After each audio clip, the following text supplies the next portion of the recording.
Hello everyone, welcome back to my channel. তোমরা কেমন আছো? আশা করছি তোমরা ভালোই আছো। তো বন্ধুরা, আমিও মোটামুটি ভালোই আছি, জানো তো। আর তো চলো, আজকের আরও একটা নতুন ব্লগ নিয়ে চলে আসলাম। তো পুরো ভিডিওটা তোমরা দেখতে থাকো, স্কিপ না করে। তো চলো তাহলে আজকের ব্লগটা আমি শুরু করে দিই। আর দেখতেই পাচ্ছ, সকালে উঠেই প্রথমে বিছানাটাকে আমি একটু ক্লিন করে নিচ্ছি, মানে বালিশগুলো একটু ঠিকঠাক করে নিচ্ছি। আর তারপর মশারিটাও আজকে কাচতে হবে, নোংরা হয়েছে তো ওটাও বের করবো।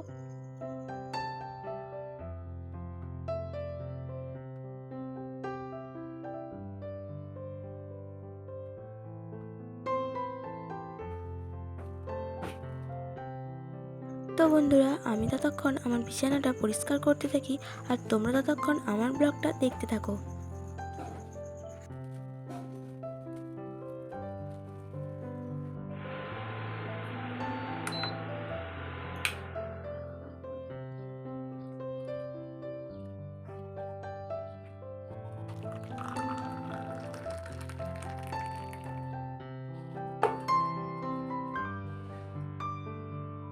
তো দেখো, ওইদিকে আমার চা করা হয়ে গেল, আর চাটা খেয়ে নিয়ে তারপরে এদিকে অনেক দিন ধরেই তো বৃষ্টি হচ্ছে। আর দেখতে পাচ্ছ, মানে আগের দিনে যা কেচেছিলাম সবই ঘরের মধ্যে রয়ে গেছিলো। আর মানে ঘরেই শুকনো হচ্ছিলো, আর সেরকমভাবে শুকনো হচ্ছিল না, অনেক জামা কাপড় ভিজেছিল। আর তাই এগুলোকে নিয়ে একটু এখন ছাড়িয়ে দিচ্ছি, কারণ সকালের দিকটা দেখতে পেলাম যে একটু রোদ্দুর বেরিয়েছে। কিন্তু দেখো, এখনও অনেকটাই প্রায় মেঘলা হয়ে রয়েছে, আর মাঝে মধ্যে একটু রোদ বেরোচ্ছে। সেই জন্যই মা বললো যে জামা কাপড়গুলো মেলে দিয়ে। আর দেখতে পাচ্ছ, ছাদটা এখনও স্যাঁতস্যাঁতে হয়ে রয়েছে, মানে কিছুক্ষণ আগেও পর্যন্ত বৃষ্টি হচ্ছিলো, আর সারা রাত তো বৃষ্টি হয়েইছে। আর দেখো, তো চলো, আর কী করবো, জামা কাপড়গুলো তো একটু রোদটাতেই দিচ্ছি। হালকা হালকা রোদ, যদিও রোদ বেরিয়েছে। আর বর্ষাকালে এই হয়েছে এক ঝামেলা, জানো তো, মানে জামা কাপড় তো সব ভিজে থাকবেই, আর শুকনো হবে না।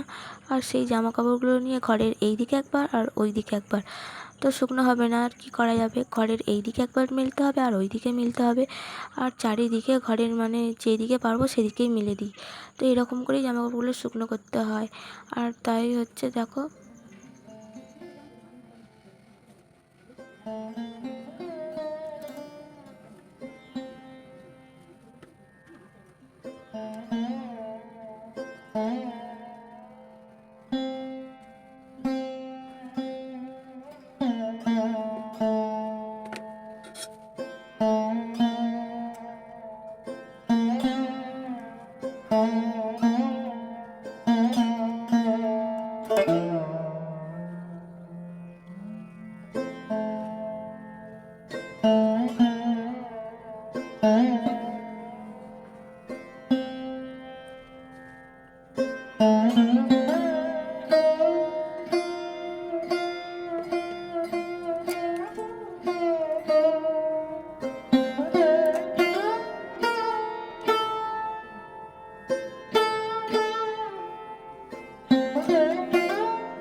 আর এদিকে এখন দেখতে পেয়েছো, আমি পুজো টুজো সেরে আর তারপরে এখন জল তোলার জন্য তো বেরিয়ে পড়লাম বালতি নিয়ে।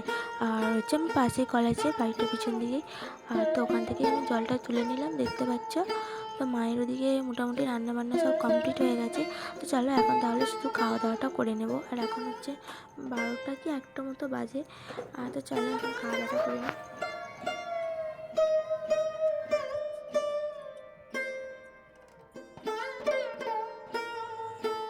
আর এখন দেখো সন্ধ্যা হয়ে গেছে। আর পাশের বাড়িতে আর কি পিঠে চচ্চড়ি আমাদের রান্না হয়েছিল, তো ওখান থেকে দিয়েছিল আমাদেরকে। আর দেখো এখন আমি এই পিঠে চচ্চড়িগুলোকে এখন বসে বসে খাচ্ছিলাম। আর তো তারপর চলো এখন ওদিকে মা সন্ধ্যা দিচ্ছে। আর তারপরে হচ্ছে যে রুটি বানাতে হবে রাত্রের জন্য। তো চলো ভিডিওটা দেখো আমার। আর বন্ধুরা, আমার ভিডিও যদি তোমাদের ভালো লেগে থাকে তাহলে অবশ্যই লাইক করো।